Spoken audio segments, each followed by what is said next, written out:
یہ ایام فاطمیہ کا آغاز ہے، اختتام نہیں ہے، اور انشاءاللہ 3 جمادی الثانی تک یہ مجالس پاکستان کے گوشہ و کنار میں جاری و ساری رہیں گی۔ آپ تمام مؤمنین و مؤمنات سے جو یہاں حاضر ہیں اور جو آن لائن ہمیں سن رہے ہیں، سب سے میری درخواست ہے، اپیل ہے کہ یہ نہ دیکھیں پڑھنے والا کون ہے، یہ نہ دیکھیں پڑھنے والی جگہ کون سی ہے، یہ دیکھ کر مجلس فاطمی میں چلے جائیں کہ آپ کا استقبال کرنے والا کون ہے، کون آپ کے اس فرش عزا پر آنے سے خوش ہوتا ہے اور کس کو ان مجالس سے تکلیف ہوتی ہے۔ کاش ہم معرفت حاصل کر سکتے، لیکن ان ایام میں جو ہم سے ہو سکا، جتنی احادیث ہم پیش کر سکے، اس سے اتنا تو ہمیں سمجھ میں آ گیا کہ ہم اس قابل بھی نہیں ہیں کہ ہم جناب سیدہ کی معرفت حاصل کر سکیں۔ اتنی بلند ہستی، اتنی عظیم شخصیت، جس کی معرفت بھی انسانوں کے لیے بلکہ روایت میں ہے خلائق کے لیے، انسان اور ہیں، خلائق اور ہیں، خلائق بھی جناب سیدہ کی معرفت حاصل نہیں کر سکتے۔ اتنی بلند ہستی سے ہم پھر فیض کیسے حاصل کریں؟ ہمیں اپنی پستی کا تو علم ہو گیا، آپ کی بلندی کا علم بھی ہو گیا، یعنی اتنی بلند ہے کہ ہم اس کا تصور بھی نہیں کر سکتے۔ تو پھر اتنی بلند و بالا چیز سے ہم فیض کیسے حاصل کریں؟ برکات جناب سیدہ کو ہم کیسے حاصل کریں؟ یہ سوال ہے۔ بہت سے لوگ ابھی پوچھتے ہیں ہم جامعۃ الکوثر میں ایڈمیشن لینا چاہتے ہیں۔ ہم جب ان سے ان کی کوالیفیکیشن پوچھتے ہیں تو کہتے ہیں ہم نے ابھی میٹرک کیا، ہم نے انٹر کیا، ہم نے ایف اے کیا، بی اے کیا، ہم نے ریلیجیس ایجوکیشن کوئی ابھی حاصل نہیں کی ہے۔ ہمیں بہت باری دل سے ان سے معذرت کرنی پڑتی ہے کہ یہ ہائر ایجوکیشن کا ادارہ ہے، یہاں آپ نہیں آ سکتے۔ آپ جائیے کسی مدرسے میں پہلے تعلیم حاصل کیجئے، وہاں سے فارغ التحصیل ہوں گے تو پھر یہاں آئیں گے۔ یہاں بھی ہر شخص نہیں آ سکتا ہے۔ تو جناب سیدہ کی برکات حاصل کرنے کے لیے پھر ہمیں کن کن مرحلوں سے گزرنا پڑے گا، کہاں پہنچنا پڑے گا، جس کے بعد ہمیں یہ برکات حاصل ہوتی ہوں۔ یہ جامعۃ الکوثر ہے، یہ جناب سیدہ کے نام پر ہے، لیکن ہم جیسے عام انسان اسے چلا رہے ہیں۔ بہت اچھے اساتذہ ہیں، لیکن معصومین کی نسبت ہیچ کچھ بھی نہیں ہے۔ جو کچھ اعتبار ہے وہ قال الصادق اور قال الباقر کی وجہ سے ہے۔ یہ ہماری نااہلی ہے کہ ہم ان معارف کو، برکات کو ایسا نہیں بنا سکتے کہ سب حاصل کر سکیں، لیکن وہ کریمہ ہے، اس کے برکات ہر شخص تک بے آسانی پہنچتے ہیں۔ یہ معجزہ الہی ہے کہ ایسا فیض ہے جو سب تک پہنچتا ہے اور انتہائی آسانی سے پہنچتا ہے۔ اور ان فیوزات اور برکات میں سے ایک برکت جو آپ سب کوئی، شاید ایسا کوئی بچہ بھی نہ ہو ایسا جسے وہ نہ پتا ہو یا اسے نہ آتا ہو، تسبیح فاطمۃ الزہرا سلام اللہ علیہا۔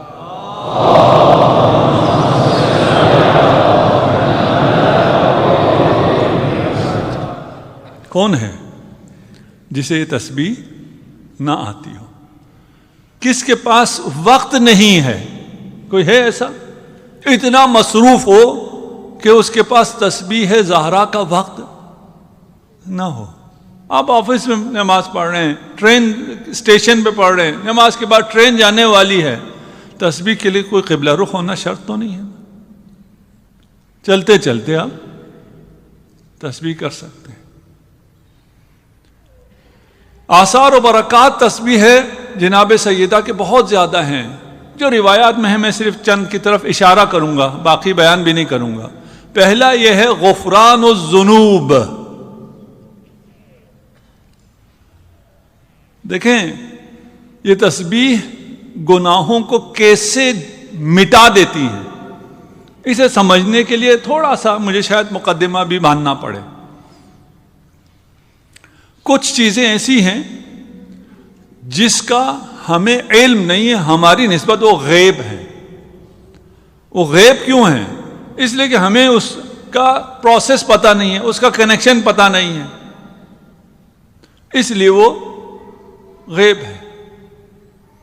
اگر کسی سے کہا جائے یہاں ایک بٹن ہے، اس بٹن کو اگر دباؤ تو فلاں ملک تباہ ہو جائے گا، یہ کیسے ہو سکتا ہے؟ ایک بٹن دبانے سے وہ ملک تباہ ہو جائے، یہ کیسے ہو سکتا ہے؟ اتنا زیادہ ایک بٹن دبانے سے. کس کو اس بات پر یقین آئے گا؟ جس کو غیب کا علم ہو. غیب کیا ہے؟ یہ بٹن کنیکٹ ہے ایک لانچ سے جس میں ایک راکٹ ہے جس پر نیوکلیر وار ہیڈ لگا ہوا ہے. جسے یہ پتا ہو اس کے لیے یہ باور کرنا مشکل ہے کہ اس بٹن کے دبانے سے فلاں ملک تباہ ہو جائے گا. اس کے لیے کچھ بھی نہیں. جسے یہ نہیں پتا ہو اس کے لیے کیا ہے؟ ایک بٹن دبانے سے ملک تباہ ہو جائے گا. ان بیوقوفوں کو دیکھو. اس کنیکشن کا جسے علم ہو اور جسے علم نہ ہو. تسبیح سے، تسبیح کے دانوں سے کتنا منٹ میں بھی نہیں ہوتا. 1 منٹ 2 منٹ کا کام ہے. اب آپ کتنی رفتار میں تسبیح پڑھتے ہیں اس کے اوپر ہے. تھوڑا سا ٹھہر کے تسبیح پڑھا کریں تو بہت اچھا ہے. آپ سورہ اخلاص کی تلاوت کرتے ہیں. سورہ اخلاص کے لیے روایات میں ہے کہ ہر آیت پر سانس لو، ٹھہر ٹھہر کے پڑھو اور ہر آیت کے بعد سانس لو. ہمارے حسن قرات میں کیا ہوتا ہے؟ یہ ایک ہی سانس میں کتنی آیتیں پڑھ لیتا ہے، اتنی ہم داد دیتے ہیں. اگر یہ کنیکشن پتا ہو کہ یہ تسبیح سے آپ کے تمام گناہ ختم ہو جاتے ہیں. تسبیح ذکر ہے، تسبیح میں تکبیر ہے، تحلیل ہے، تسبیح ہے. یہ وہ ہستی ہے جو اگر آپ سے خوش ہو جائے. یہ کب خوش ہوتی ہے؟ جب آپ حسین کی عزا میں شامل ہو جائیں. آپ کی آنکھوں سے ایک آنسو کا قطرہ گرے، وہ آنسو آپ کے تمام گناہوں کو مٹانے کے لیے کافی ہے. اب جسے کنیکشن پتہ نہ ہو وہ تو کہے گا ایک بٹن دبانے سے ملک کیسے تباہ ہو سکتا، ایک آنسو گرنے سے یہ سارے گناہ کیسے معاف ہو سکتے ہیں. تمہیں کنیکشن پتہ نہیں ہے. جنت و جہنم فاطمہ کی جاگیر ہے. جنت شیعیان فاطمہ کے لیے ہے، جہنم دشمنان فاطمہ کے لیے ہے. تمہارا ایک آنسو تمہیں محب فاطمہ بنا دیتا ہے. تسبیح تمام گناہ معاف ہو گئے. تسبیح مکمل نواقص عبادات ہے. کوئی بھی کامل عبادت انجام نہیں دے سکتا. اس عبادت کو کامل کرنا ہے، آپ تسبیح پڑھیں.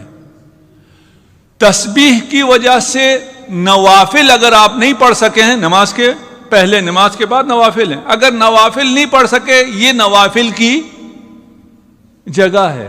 وہ 1 رکعت نماز جس کے بعد تسبیح جناب سیدہ ہو، وہ 1000 رکعت کا ثواب رکھتی ہے. یہ برکات تسبیح فاطمہ ہے. تسبیح فاطمہ کرنے والا، میں اب روایت پیش نہیں کر رہا ہوں، ان کا خلاصہ پیش کر رہا ہوں. تسبیح فاطمہ پڑھنے والا صاحب ذکر کثیر ہے. حکم دیتے ہیں، نماز سکھاتے ہیں اپنے گھروں میں، معصومین کے گھروں کی بات ہو رہی ہے. اسی طرح ہم اپنے بچوں کو تسبیح زہرا سکھاتے ہیں. آج کل تعلیم آسان ہو گئی ہے. آج کل بچہ ویسی بھی سیکھ چکا ہے. ہم سے بہت لوگوں نے سوال کیا تسبیح میں تکبیر پہلے ہے، تسبیح پہلے ہے، اس کی ترتیب کیا ہے؟ کبھی انسان کے ذہن سے نکل بھی جاتا ہے، یا کسی کو ہو سکتا ہے پتہ ہی نہ چلا ہو، کوئی ایسے موقع آئے ہوں اس کی وجہ سے اس کو پتہ نہیں چل رہا ہو. اس کی تعلیم دے، تعلیم دینے میں کوئی حرج نہیں ہے. برکات تسبیح سیدہ میں سے دفع شیاطین جن و انس. شیاطین جن و انس آپ کو کوئی ضرر نہیں پہنچا سکیں گے، آپ کے دل میں وسوسہ ڈال سکتے ہی نہیں ہیں اگر آپ تسبیح فاطمہ پڑھتے ہیں. تسبیح فاطمہ کی وجہ سے تمام امراض روحی اور معنوی دور ہو جاتا ہے.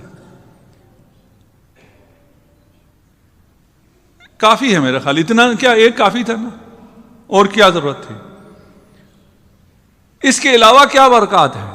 اس کے علاوہ دعائیں ہیں جناب سیدہ کی. ان دعاؤں میں سے ایک دعائے نور ہے، اور آج کل آسان یہ ہو گیا کہ آپ میں سے کسی کو بھی چاہیے دعائے نور حضرت زہرا ٹائپ کریں، گوگل میں آپ کے سامنے آ جائے گا. یہ دعا جناب سیدہ نے سلمان فارسی کو تعلیم دی، اور سلمان فارسی کہتے ہیں کہ میں نے یہ دعا 1000 سے زیادہ صحابی اور صحابیات کو تعلیم دی، انہیں جب بھی بخار ہوتا تھا اس دعا سے شفا پاتے تھے. دعائے شفا کہیں، دعائے نور کہیں. ایک شرط ہے، یہ ایسا نہیں ہے کہ مجھے بخار ہو جائے تو میں دعائے نور پڑھ لوں، بسم اللہ النور، بسم اللہ نور النور، بسم اللہ النور علی النور، میں یہ پڑھ لوں میرا سر درد ختم ہو جائے گا. نہیں، یہ پیناڈول نہیں ہے کہ آپ کو سر میں درد ہو جائے آپ پیناڈول لیں آپ کا سر کا درد ختم ہوتا ہے، یہ ایسا نہیں ہے. یہ دعا اگر پڑھتے رہیں مواظبت، اگر یہ دعا آپ کی روٹین میں ہو تو بخار ختم ہوتا ہے. دعائے ادائے قرض، میرے سمیت شاید بہت سے یہاں پہ مقروض بیٹھے ہیں. دعائے رفع حاجات، دعائے اسیر رفائی اسیر، حرزہائے فاطمہ، بہت سی چیزوں سے حرز ہے، تمام معصومین سے آیا ہوا ہے، جناب سیدہ سے بھی آیا ہوا ہے. یہ محجت الدعوات ہے، محج الدعوات سید ابن طاووس کی کتاب ہے، اس میں مل جائے گا آپ کو، بہار میں مل جائے گا. یہ سرچ کریں گے تو ایک ویب سائٹ ہے جنہوں نے اس کو کمپائل کیا، وہ بھی آپ کو مل جائے گا. صلوات پڑھ دیجیے محمد و آل محمد.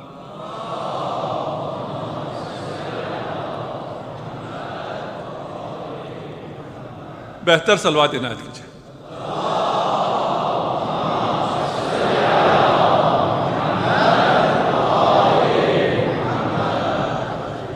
برکات سیدہ، یہ ہم جو یہاں جمع ہیں یہ بھی سیدہ کی برکات سے. اگر ان کا کرم نہ ہوتا تو ہم میں یہ اہلیت نہیں تھی کہ ہم مسجد الکوثر میں عزائے جناب سیدہ کے لیے جمع ہو سکیں. نہیں، بہت سے لوگ ہیں انہیں آج اس رات توفیق نہیں ہے، یہ بھی آتا ہے. ایک مثال، ایک روایت میں پیش کرتا ہوں، روایت تھوڑی سی طولانی ہے، شاید ساری پڑھ دوں، شاید کچھ درمیان میں سے مختصر کر دوں. عن جابر ابن عبداللہ الانصاری. جابر بڑے مزے کی روایات کرتا ہے، بہت یونیک روایات ہیں. جتنی یونیک روایتیں مخصوصاً فضائل اہل بیت میں وہ آپ کو جابر سے ملتی ہیں. وجہ یہ ہے کہ باقی لوگوں نے بھی جو نقل کی ہے ان کو دبا دیا گیا، چھپا دیا گیا، لوگوں نے آگے بیان نہیں ہونے دیا. جابر کی شخصیت ایسی تھی اور جابر کو زندگی اتنی ملی ہے کہ انہوں نے ان نوادر کو لوگوں کے سامنے پیش کیا. کہتے ہیں ایک بوڑھا آیا، بادیہ نشین تھا، رسول خدا کے پاس آیا اور اس نے کہا کہ میرے پہننے کے لیے میرے تن پہ کپڑا نہیں ہے، کھانے کے میرے پاس پیسے نہیں ہیں، میری مدد کیجیے. رسول خدا اس وقت مسجد میں بیٹھے تھے اور مسجد میں رسول خدا کے پاس کچھ تھا بھی نہیں.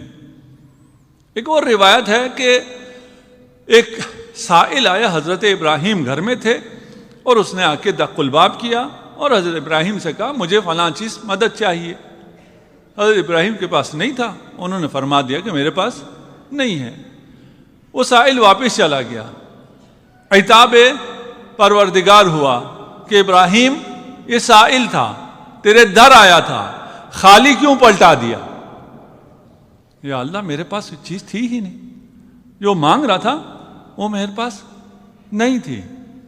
اذا خطاب ہوا اگر وہ چیز نہیں تھی جس کا وہ مطالبہ کر رہا تھا، میں نے تجھے عزت تو دے رکھی تھی، تو اگر اس کے لیے کسی کو کہہ دیتا، کسی سے مانگ لیتا، تیرے کہنے پہ اسے دینے والے بہت مل جاتے۔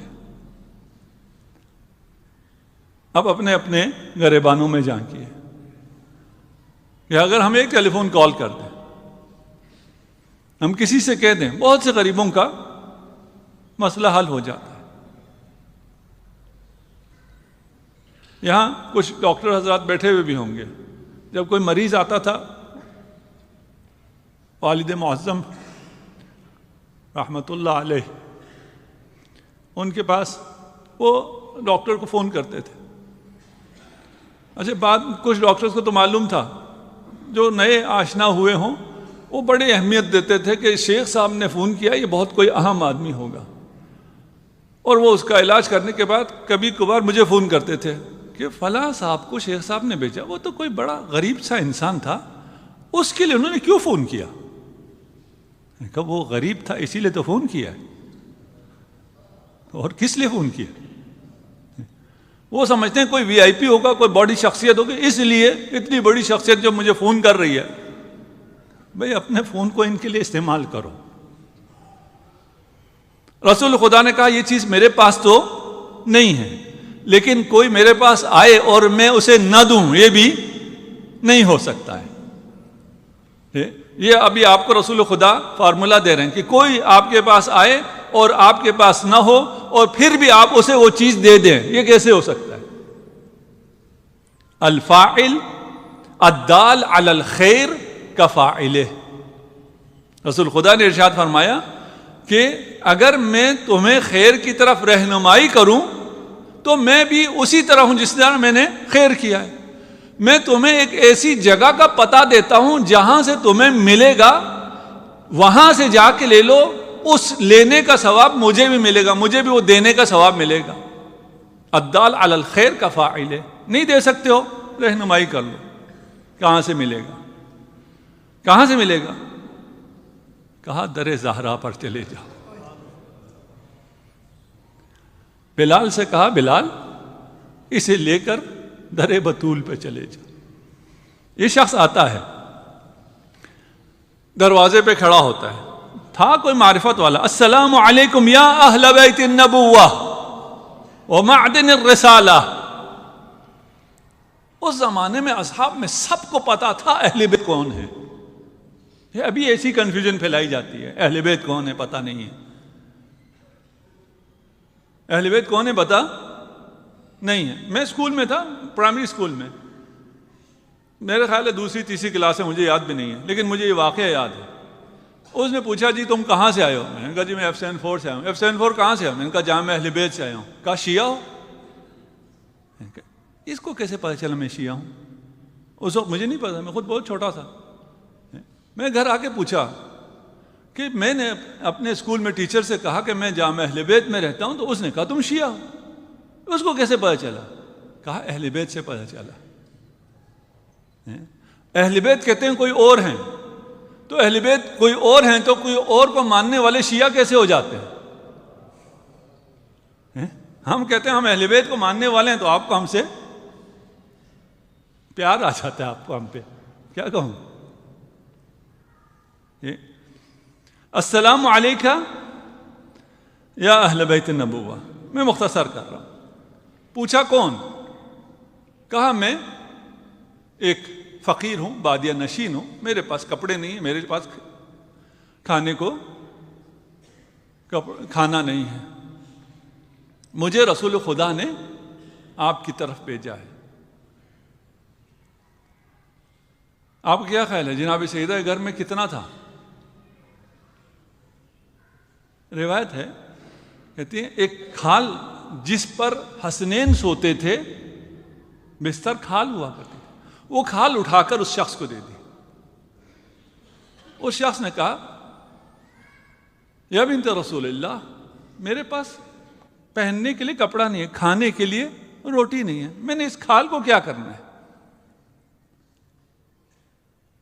جناب سیدہ نے اپنی گردن سے اپنی گردن بند اتاری اور اسے دے دی، کہا کھانے کو میرے گھر میں بھی کچھ نہیں ہے، جاؤ یہ لے جاؤ، اسے بیچ دو، اسے بیچ کر اپنے لیے روٹی اور کپڑا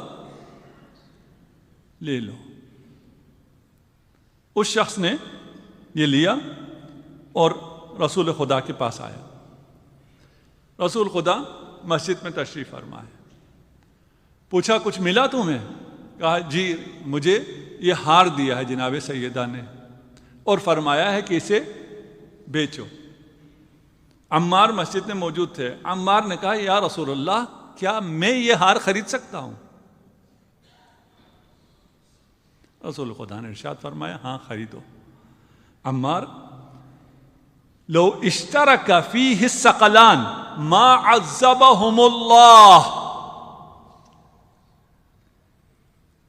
یہ ہار اس گردن بند کی قیمت بتا رہے ہیں۔ اب یہ قیمت عمار کو سمجھ میں آنے والی قیمت ہے، لیکن آپ کو مجھے سمجھا رہے ہوتے تو کہتے اس میں اتنا ٹن سونا آئے گا، اتنے ملین یا بلین ڈالر کا ہے۔ عمار کو کیا سمجھایا؟ کہا یہ ہار خرید لو اس لیے کہ یہ ہار جس کے پاس ہو، اگر ثقلان یعنی جن و انس تمام کے پاس بھی یہ ہار ہو تو خدا انہیں عذاب نہیں کرے گا۔ یہ اس ہار کی قیمت ہے۔ عمار نے کہا بتاؤ اس کی قیمت کیا ہے؟ اس نے قیمت لگائی، روایت میں ہے، میں آپ کا ٹائم کم لے رہا ہوں، بڑی قیمت لگائی۔ عمار نے اس سے بھی بڑی قیمت دے دی۔ عمار کے پاس کہاں سے آئے اتنے پیسے؟ عمار تو امیر تو نہیں تھا نا۔ بعد میں کچھ لوگ ایسے تھے، میں لوگ کہہ رہا ہوں آپ جگہ پہ نام رکھ لیجئے ان کا، وہ ایسی بھی ہمارے بھائی بھی بتاتے ہیں فخر سے کہ وہ اتنی جائیدادیں چھوڑ گئے تھے کہ ان کے سونوں کو کلہاڑوں سے کاٹ کے تقسیم کیا گیا تھا،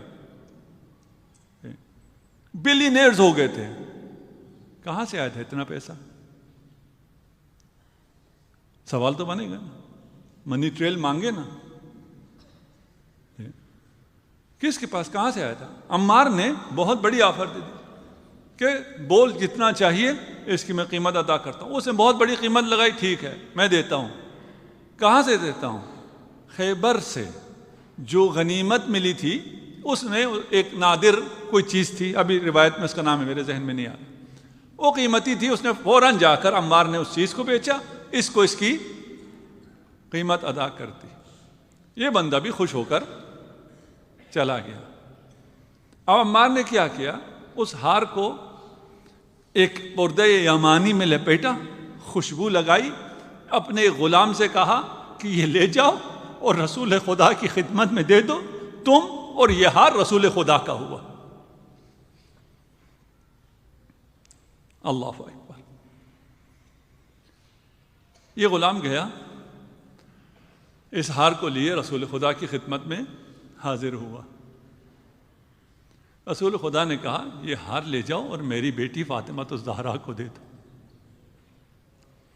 وہ غلام یہ ہار لے کر جناب سیدہ کے پاس آیا، عمار نے مجھے بھیجا ہے اور رسول خدا نے مجھے آپ کی طرف بھیج دیا ہے، یہ ہار آپ کا ہوا، میں آپ کا غلام ہوا۔ جناب سیدہ نے ہار قبول کیا، غلام کو آزاد کر دیا۔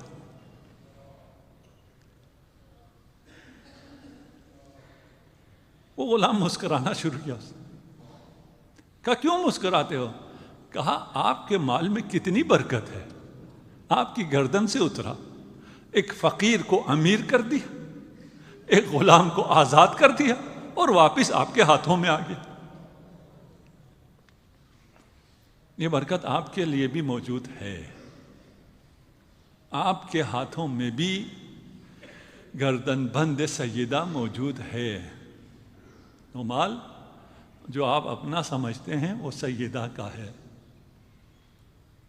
ذرا سیدہ کو ہدیہ دو، صلوات پڑھ دے محمد و آل محمد۔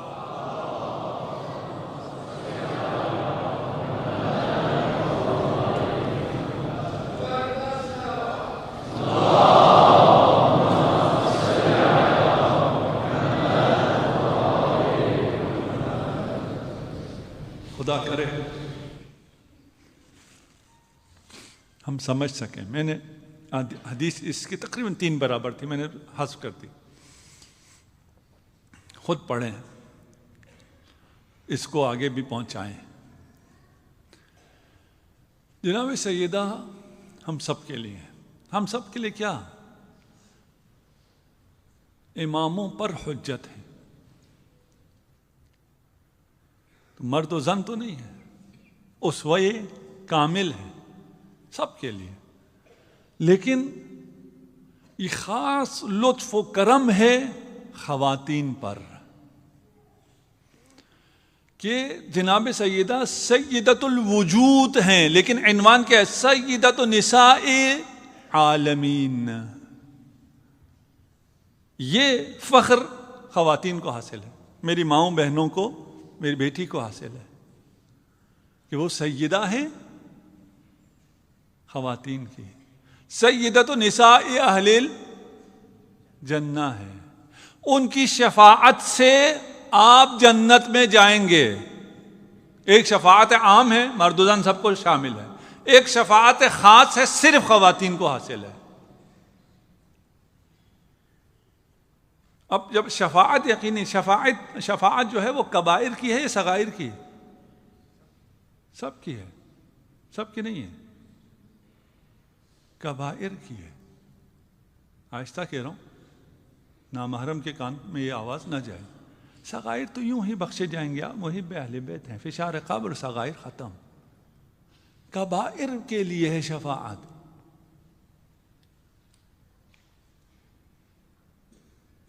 شفاعت سے گناہ تو دھل جائیں گے، لیکن آپ کی سیدہ کون ہے؟ آپ کس کی کنیز ہیں؟ فاطمہ الزہرا کی. تب تو شفاعت ملے گی نا. گناہ دھل تو جائے گا، لیکن گناہ کرنے سے سیدہ کو اذیت ہوگی.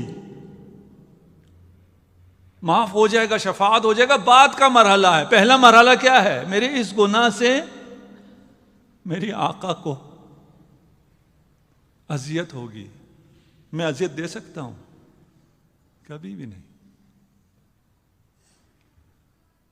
خواتین کے لیے خاص طور پر شفاعت ہے. روایت پیش کرتا ہوں، لیکن شرط ہے. شرط کیا ہے؟ اللہ کی اطاعت. ابھی آپ سنیں، صرف گھر جا کر اپنی بیگمات کو، اپنی بہنوں کو، بیٹیوں کو بتانے کے لیے. اللہ کی اطاعت شرط ہے، ولایت امیر المؤمنین شرط ہے، شوہر کی اطاعت شرط ہے.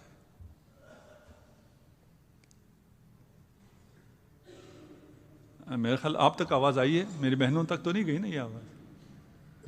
شوہر کی اطاعت بھی شرط ہے. روایت پیش کرتا ہوں. بعض لوگ کہتے ہیں جی شوہر کی اطاعت شرط ہے، شوہر کی اطاعت کے بغیر کیا ہوگا؟ شفاعت نہیں ہوگی. ایک خاتون مری ہے، شادی کی عمر بھی اس کی نہیں ہوئی تھی یا ہو گئی تھی، اس کا شوہر ہی نہیں تھا، تو وہ شوہر کی اطاعت اس نے نہیں کی. اسے ملے گی نہیں ملے گی؟ اسے ملے گی. یہ غالب کی بات ہو رہی ہے. جو اطاعت کر سکتا تھا وہ اطاعت کرے یا نہ کرے، اس کے لیے شرط. اسی میں اطاعت خدا میں حج بھی ہے. ابھی میں روایت پڑھتا ہوں کہ جس نے حج کیا ہو، جو مستطیع نہیں ہوا اس کے لیے حج ہے؟ نہیں، اس کے لیے نہیں ہے. اس کی بات ہو رہی ہے جس کے لیے موضوع ہو، جس پہ حج واجب ہو اس نے حج کیا ہو، جس پہ نماز واجب ہو اس نے نماز پڑھی ہو. اللہ کی اطاعت، امام کی ولایت، شوہر کی اطاعت. شوہر گناہ کا حکم دیتا ہے، شوہر کی اطاعت کرنی ہے؟ نہیں، یہ بھی نہیں ہے. اس کو خواہ مخواہ مکس کرنے کی ضرورت نہیں ہے. سمجھ میں سب کو آ رہا ہوتا ہے، کوئی ایسا نہیں ہے جس کوئی چیزیں سمجھ میں نہ آ رہی ہوں. شیطان آ جاتا ہے اس لیے. روایت پڑھتے ہیں، ان رسول اللہ صلی اللہ علیہ وآلہ وسلم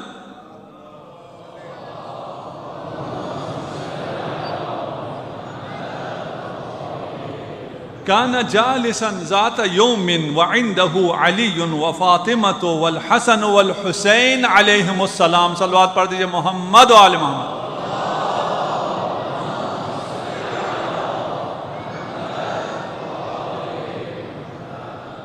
حدیث کا یہ حصہ مردوں کے لیے، یا علی انت امام امتی و خلیفتی علیہا من بعدی وانت قائد المؤمنین الی الجنہ.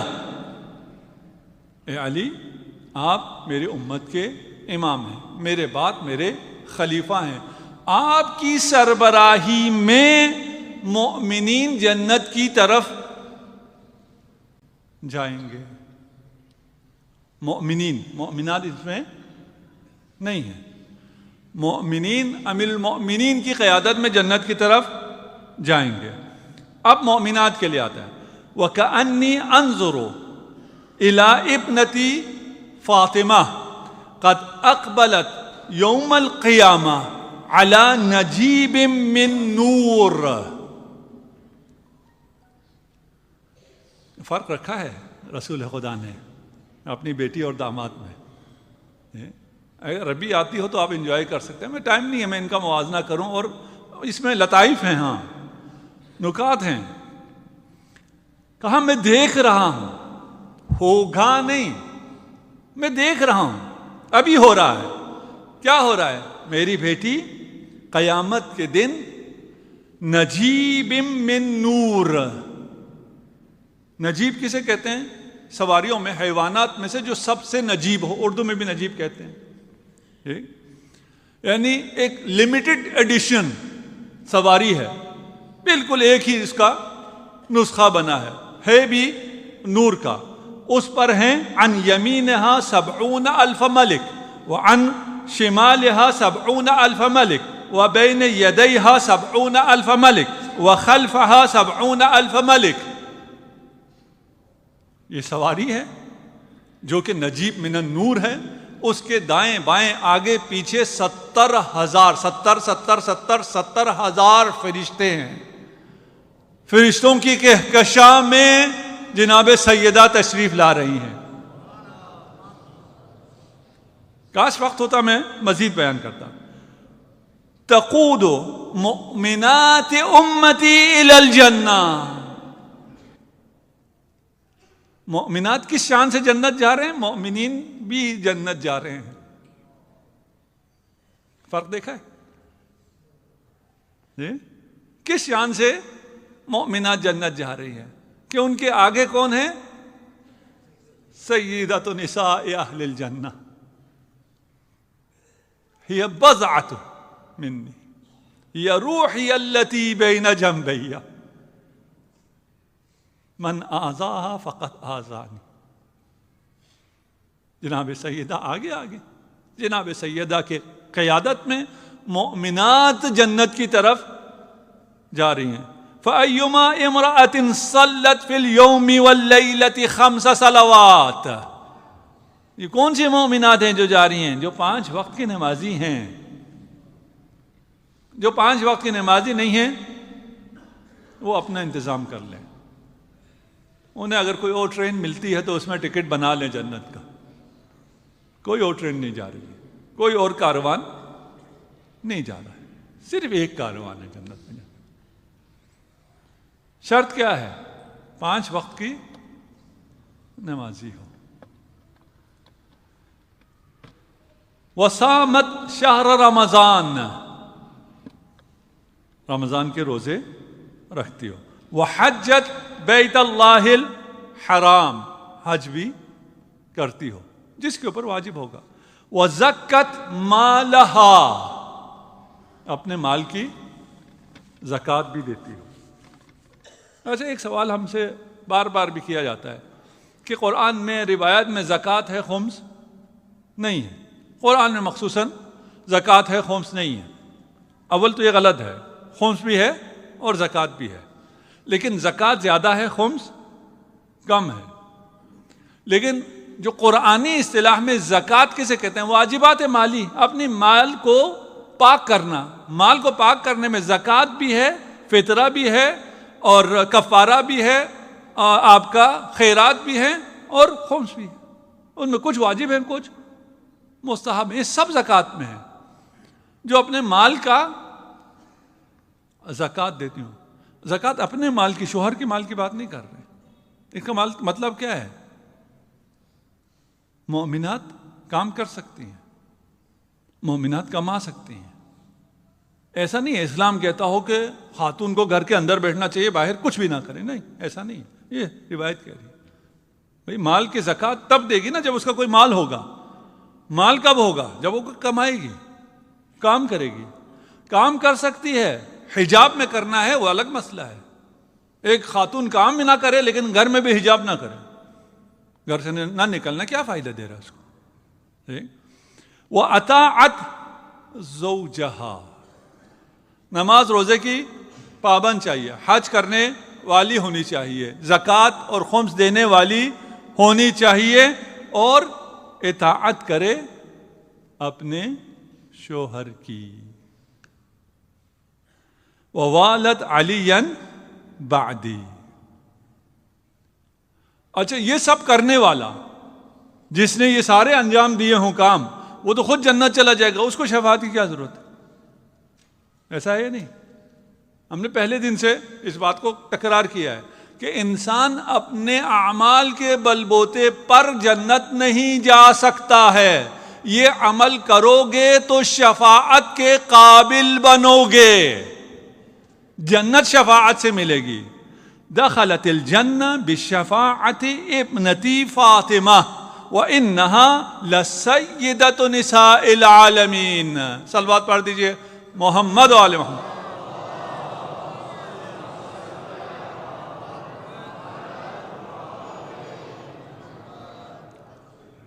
وقت آ گیا، ایک حدیث ہے، پھر آج نہیں سناؤں گا تو پھر اگلی دفعہ آپ ملیں گے تو شاید مجھے یہ حدیث سنانے کا موقع نہ ملے. اصل بات کیا کر رہے ہیں؟ شفاعت کے بغیر نہیں بنے گی بات. شفاعت بھی کر سکتے ہیں، معصومین کے علاوہ بھی علماء کو حق شفاعت ملے گی، آباء کو بھی حق شفاعت ملے گی، ابناء کو بھی حق شفاعت ملے گی. سب کو نہیں، وہ جو صالحین میں سے ہوں انہیں شفاعت کا حق ملے گا. اس کے نیچے بھی جو عام ماں باپ ہیں، عام رشتہ دار ہیں، وہ شفاعت تو نہیں کر سکتے لیکن ایک دوسرے کی مدد کر سکتے ہیں. فرض کر لیجئے میرا آپ سے یہی رشتہ کافی ہے، قیامت کے دن ہم کہہ سکتے ہیں کہ ہم ایک مجلس میں ساتھ بیٹھے تھے، اس لیے ہمارا حق بنتا ہے. میں آپ سے طلب کرتا ہوں مجھے ایک نیکی دے دیجئے، آپ ایک نیکی مجھے دے سکتے ہیں، اس کی اجازت ہوتی ہے. مسئلہ کیا ہے؟ کوئی دے گا نہیں. سارا مسئلہ ادھر ہے کہ کوئی دینے والا نہیں ہوگا. دے سکتے ہیں. روایت پڑھتے ہیں فی الخبر الصحیح عن النبی صلی اللہ علیہ وآلہ وسلم ان الخلائق اذا عاینوا القیامہ ودقت الحساب وعلیم العذاب. یہ قیامت کا منظر ہے، آپ کو معلوم ہے. فإن الأب يومئذ يتعلق بولده. اب روایت طولانی ہے، میں مختصر پیش کرتا ہوں. باپ اپنے بیٹے کے پاس آیا ہے اور بیٹے سے کہتا ہے کہ بیٹا میں نے تجھے بڑا کیا یا نہیں کیا، میں نے تجھے کھلایا پلایا، میں نے تیری شادی کی، میں نے تیرے کاروبار میں پیسہ لگایا، میں دنیا سے چلا گیا، تیری اپنی ساری جائیداد تجھے دے کر چلا آیا، اس پہ تو نے خوب عیاشی بھی کی، سب کچھ کیا. ابھی مجھے تجھ سے تھوڑا سا کام ہے. انی ارید ان تہب لی حسنۃ واحدہ. صرف اپنی ایک نیکی مجھے دے دو، میری نیکیاں کم ہوئی ہیں، گناہ بڑھ گئے ہیں، ایک نیکی آ جائے گا تو برابر ہو جائے گا، مجھے کوئی نجات مل جائے گی. بیٹا کیا کہے گا؟ میرا حال بھی ایسا ہے کہ اگر ایک نیکی نکال کے تجھے دے دی تو میں خود رہ جاؤں گا، میں دینے والا نہیں ہوں. اس کے بعد ماں آتی ہے اپنی بیٹے کے پاس اور ماں آ کے بیٹے سے کہتی ہے کہ میں نے تیرے لیے کتنی زحمتیں اٹھائی، وہاں اٹھایا جہاں کوئی کسی کو نہیں اٹھاتا، وہ پلایا جو کوئی کسی کو نہیں پلاتا، تیرے لیے جتنی زحمتیں میں ہو سکتا تھا میں نے اٹھائی، میرے گناہ ایسے ہو گئے ہیں کہ ایک گناہ اگر تو لے لے میری نجات ہو جائے گی. بیٹا تیار ہے؟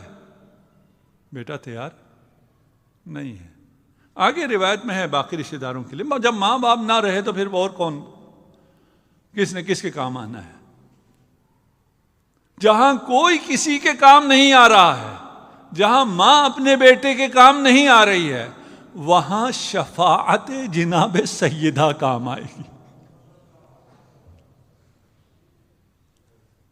وہاں جناب سیدہ محشر میں آپ کو ڈھونڈتی آئیں گی، آپ کا انتخاب کریں گی، آپ کو تلاش کریں گی. جنت میں داخل ہونے سے انکار کر دے گی جب تک میں اپنے شیعوں کی شفاعت نہ کروں. محمد و آل محمد.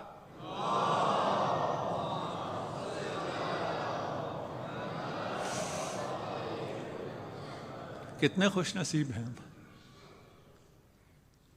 ایک روایت اور ہے، اس روایت میں بھی تھا، وہ خواتین کے لیے تھا. شاید آپ لوگ کہیں تو خواتین کے لیے تھا کہ خواتین کو شفاعت نماز سے ملے گی. امام جعفر صادق علیہ الصلوۃ والسلام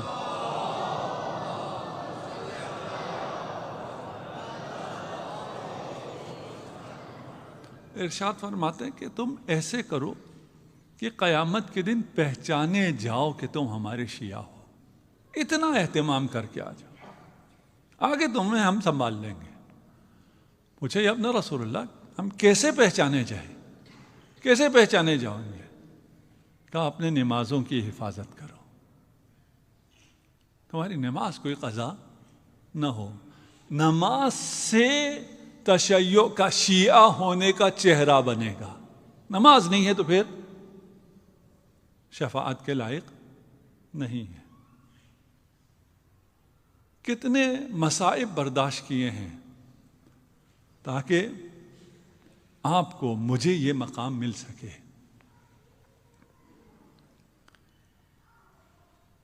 رسول خدا جب اس دنیا سے گئے کچھ ہی دنوں میں ایسے مصائب آئے، روایت کہتی ہے سارت کل خیال، لگتا تھا کوئی شبح جا رہا ہے، ہڈیوں پہ گوشت باقی نہیں رہا تھا. انہا ما زالت بعد ابیہا معصبۃ الرأس ناحلۃ الجسم منحدۃ الرکن باقیۃ العین یغشا علیہا ساعۃ بعد ساعہ.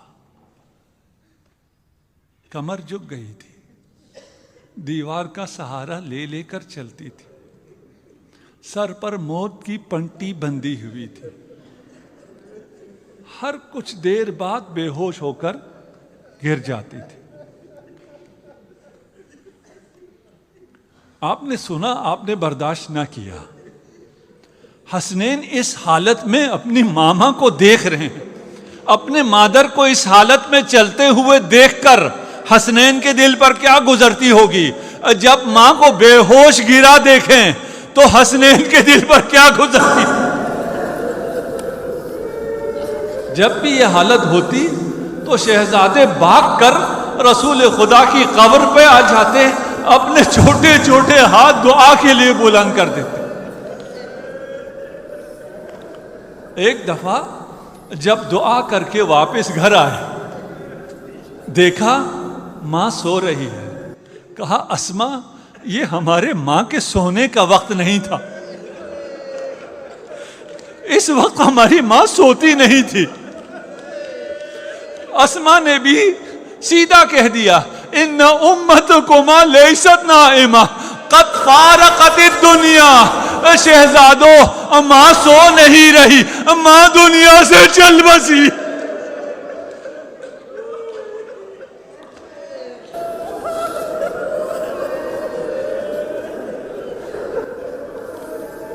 اسما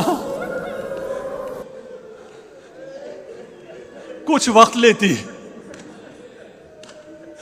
شہزادوں کو یوں نہ بتاتی. حسن نے اپنے آپ کو ماں پر گرایا، حسین نے اپنے آپ کو ماں کے قدموں پر گرایا. کلمینی یا امی، ماں کچھ تو بولو، حسن جی نہ سکے گا، حسین کی جان.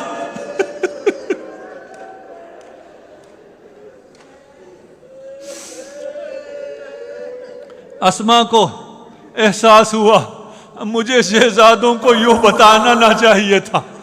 فرمایا شہزادوں اٹھو جاؤ بابا کو خبر کرو. شہزادے مدینہ کی گلیوں میں گریہ کرتے ہوئے نکلے. شہزادوں کے گریے کی آواز جس نے سنی سب نے گریہ کرنا شروع کیا. امیر المومنین مسجد سے باہر تشریف لے آئے. دیکھا حسنین گریہ کر رہے ہیں. پوچھا کیا ہوا؟ فرمایا بابا ماں دنیا سے چلی گئی.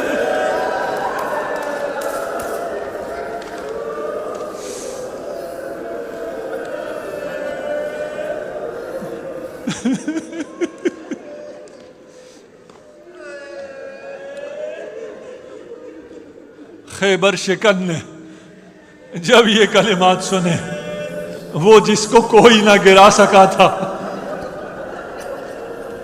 اس نے جب سنا زہرا دنیا سے چلی گئی ہے، فوقع علی بوجہ علی منہ کے بل زمین پر گرے.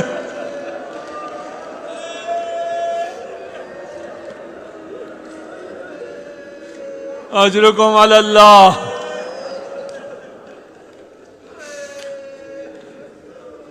میں کیسے کہوں، علی اہل بیت کے پہلے فرد نہ تھے جو منہ کے بل زمین پہ گرے ہیں، نہ آخری فرد تھے. آپ سے پہلے جب زہرا دروازے کے پیچھے تھی، آگ کی حدت زہرا کے چہرے پر آئی. آگ کی حدت سے زہرا کا چہرہ جھلسنے لگا. اس زور سے دروازہ گرا، زہرا منہ کے بل زمین پر آئی.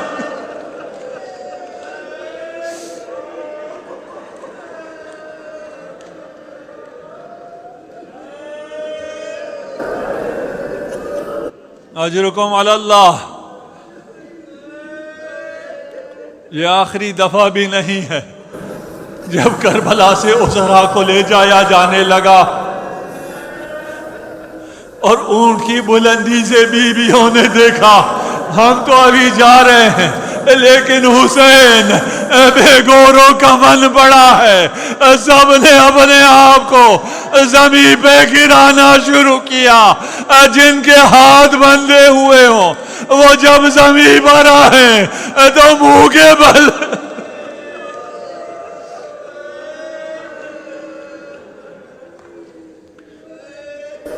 اجرکم علی اللہ.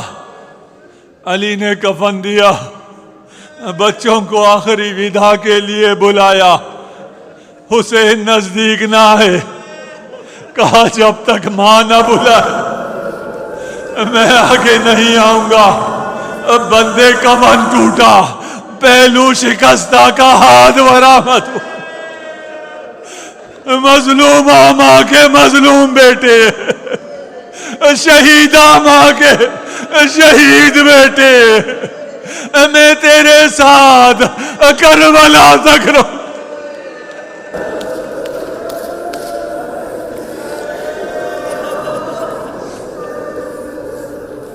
روایت میں ہے، بس آقا زحمت تمام کر دی.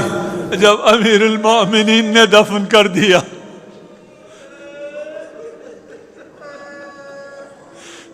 جب قبر پر مٹی ڈال دی، مستحبات دفن میں ہے کہ قبر پر محرم مٹی نہ ڈالے، لیکن وہ مظلوم علی کیا کرے جو کسی نامحرم کو قبر زہرا پر نہ لا سکتا تھا. جب وہ اپنے ہاتھوں سے زہرا پر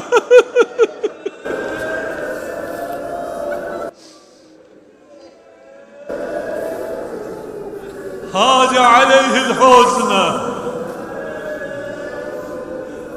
جب غم کی شدت اتنی ہو گئی کہ علی برداشت نہ کر سکے، علی نے قبر رسول کا رخ کیا، رسول خدا کو خطاب کیا، یا رسول اللہ یہ آپ کی امانت ہے، آپ کی بیٹی آپ کے پاس آ رہی ہے، خود بتائے گی آپ کی امت نے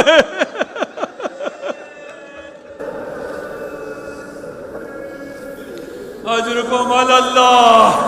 مختصر سا گھرانہ ہے، علی ہے، پنجتن ہے، یہ منظر ہے، ایک بیٹی ہے باپ کو دیکھ رہی ہے۔ جب باپ اس مرحلے پر آیا کہ صبر ممکن نہ ہوا، رسول کی طرف رخ کیا، ایک مرحلہ بیٹی پر آیا۔ جب حسین کو اس حالت میں دیکھا، جب صبر نہ ہوا، مدینے کا رخ کیا۔ واہ محمدہ صلی علیہ ملک السما ھذا حسین مرمل بالدماء مقطوع الاعداء وبناتك